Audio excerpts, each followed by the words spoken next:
Bonjour à tous, bienvenue dans le journal du théâtre. Nous sommes ici dans les coulisses du Théâtre national de Chaillot. Ce théâtre fut construit en 1878 par Daviou pour l'exposition universelle de Paris. En attendant, je vous propose tout de suite de voir le programme et les spectacles à ne manquer sous aucun prétexte. Que de grands hommes dans ce numéro. Si je vous dis « Paris est tout petit pour ceux qui s'aiment d'un aussi grand amour », eh oui, le texte de Jacques Prévert est maintenant adapté à la scène. Dans notre séquence plein feu, nous aurons le plaisir de retrouver Michel Bouquet sur la scène du Théâtre Hébertot. Et nous débutons tout de suite par un événement. Pour la première fois, Hideki Noda, le grand homme de théâtre japonais, est accueilli sur une scène française. Basé à Tokyo où il dirige le Tokyo Metropolitan Theatre, Hideki Noda s'est notamment fait connaître par ses adaptations modernes de kabuki. Au Théâtre national de Chaillot, il présente sa création, The Bee. Dans cette pièce, nous suivons l'aventure d'un homme d'affaires qui découvre en rentrant chez lui que sa femme et son fils ont été enlevés. Le thème principal va s'articuler autour de la notion de représailles. Les scènes s'enchaînent à un rythme haletant et nous sommes plongés dans la psychologie des personnages pris au piège par un engrenage infernal. Notez que la pièce est en anglais surtitrée. A prisoner escaped this morning and has locked himself inside your house. How do you feel now?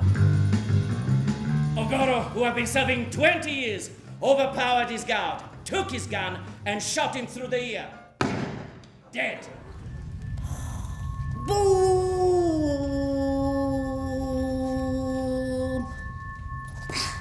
The room is shaking.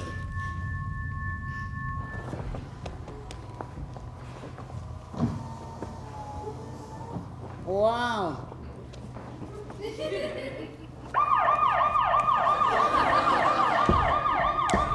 And as the conflict escalates, it's becoming clear that Ido is the more ruthless criminal here. He shot me. I repeat, he shot me. The bastard!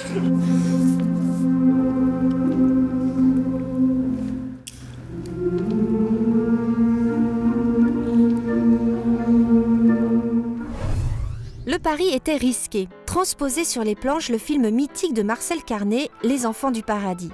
C'est le directeur du Lucernaire, Philippe Persson, qui met en scène cette adaptation et positionne la pièce dans un univers rock, jouant ainsi pleinement la carte de la modernité. Il n'est pas de trop de rappeler que cette pièce reçoit le soutien de la famille de Jacques Prévert. 1 franc aux avant-scènes si vous êtes fortuné et 30 centimes au paradis. Vous faites quoi comme métier? Je suis artiste. On m'appelle Garance. Garance. Ah, c'est joli. L'histoire des Enfants du Paradis, c'est avant tout en fait l'histoire de Garance. Garance, c'est une femme qui, dans l'histoire, va être aimée par 3 hommes. Elle va être aimée par 3 hommes, ça va être des façons différentes d'aimer. C'est ça qui inspire beaucoup Prévert. Garance, mon seul, mon premier, mon unique, mon dernier amour. Je vous aime, Garance. Comme aucun homme Ne pourra jamais m'aimer. La force de Prévert, c'est que c'est écrit pendant la guerre, le film va sortir après-guerre, mais c'est qu'en fait, il pose vraiment une image de la femme qui revendique ce qu'elle est, qui aime comme elle veut, donc c'est très avant-gardiste. Je vous amuse peut-être. Oui, vous parlez tout le temps. On se croira au théâtre. Ça me distrait et puis c'est reposant. Il ne faut pas m'en vouloir si je ne suis pas enfin comme vous rêvez. Au revoir Frédéric. Je vous déplais. Oh, je n'ai pas dit ça mais j'ai rendez-vous. Qu'on ait vu ou qu'on n'ait pas vu le film, on va recevoir l'histoire en pleine face, on va recevoir ces émotions que le texte transmet, avec encore une fois ces phrases formidables de Prévert qui sont tellement simples mais chaque mot est à sa place. Vous avez la tête trop chaude pour moi Pierre-François. Et le cœur trop froid. Je crains des courants d'air. Vous épouserez celui que vous aimez. Vous croyez? Vous ne me connaissez pas. Et vous vous permettez de me demander qui je suis. Dites-moi la vérité, est-ce lui? Non, mon ami, ce n'est pas lui. Ça c'est drôle, hein, mais qu'est-ce que c'est que Baptiste? Rien puisque celle qu'il aime ne l'aime pas. Je vous préviens, Édouard, que si vous faites ça, plus jamais je ne vous reverrai. Garance est revenu. Comment est-ce que tu t'appelles? Baptiste. Baptiste. Comme ton père.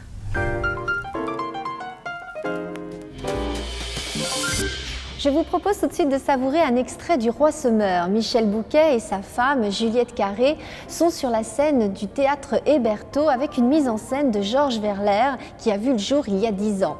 Depuis, le spectacle a remporté 2 Molières, dont celui du meilleur acteur en 2005. Ionesco pourrait être fier de son ami. Bonjour Marie. Bonjour Marguerite. Allez chercher les ministres. Ils sont partis en vacances. Pas bien loin, puisque les terres se sont raccourcies et rabougries. Ils sont à l'autre bout du royaume, c'est-à-dire à 3 pas, au coin du bois, au bord du ruisseau. Ils font la pêche. Ils espèrent avoir un peu de poisson pour nourrir la population. Va les chercher au coin du bois. Ils viendront pas, ils sont en congé. J'y vais voir quand même. Quelle indiscipline. Ils sont tombés dans le ruisseau. Essaie de les repêcher. On ne peut plus rien améliorer, on ne peut plus guérir personne. Vous-même ne pouvez plus guérir. Sire, vous ne pouvez plus guérir. Je ne suis pas malade. Il se sent bien, n'est-ce pas? Tout au plus quelques courbatures, ce n'est rien. D'ailleurs, ça va beaucoup mieux. Il dit que ça va bien, vous voyez, vous voyez. Ça va même très bien. Tu vas mourir dans 1h30. Tu vas mourir à la fin du spectacle.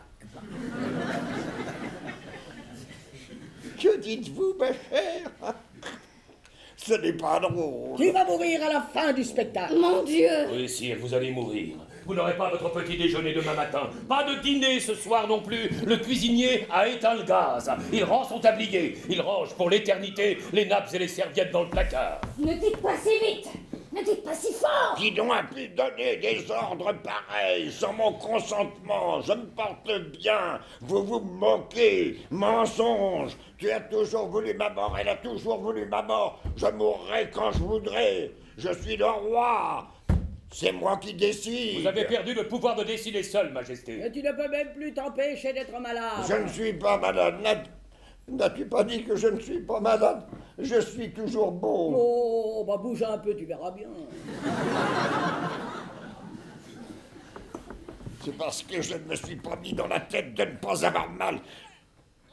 Je n'ai pas eu le temps d'y penser, j'y pense et je guéris. Le roi se guérit lui-même, mais j'étais trop préoccupé par les affaires du royaume. Dans quel état il est au royaume? Tu ne peux plus gouverner, tu t'en aperçois toi-même, tu ne veux pas te l'avouer. Tu n'as plus de pouvoir sur toi, plus de pouvoir sur les éléments, tu ne peux plus empêcher les dégradations, tu n'as plus de pouvoir sur nous.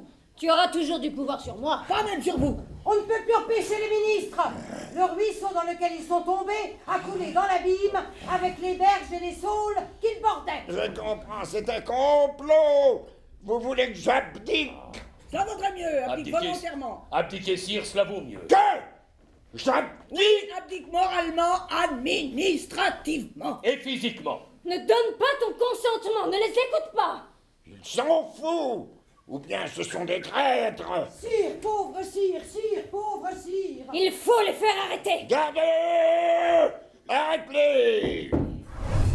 Nous venons de voir Michel Bouquet sur scène et cette phrase d'Antoine Vitesse pourrait s'adresser à ce remarquable comédien.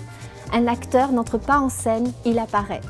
Au revoir à tous, on se retrouve très vite pour un prochain journal du théâtre avec des spectacles tous aussi beaux les uns que les autres. Ciao!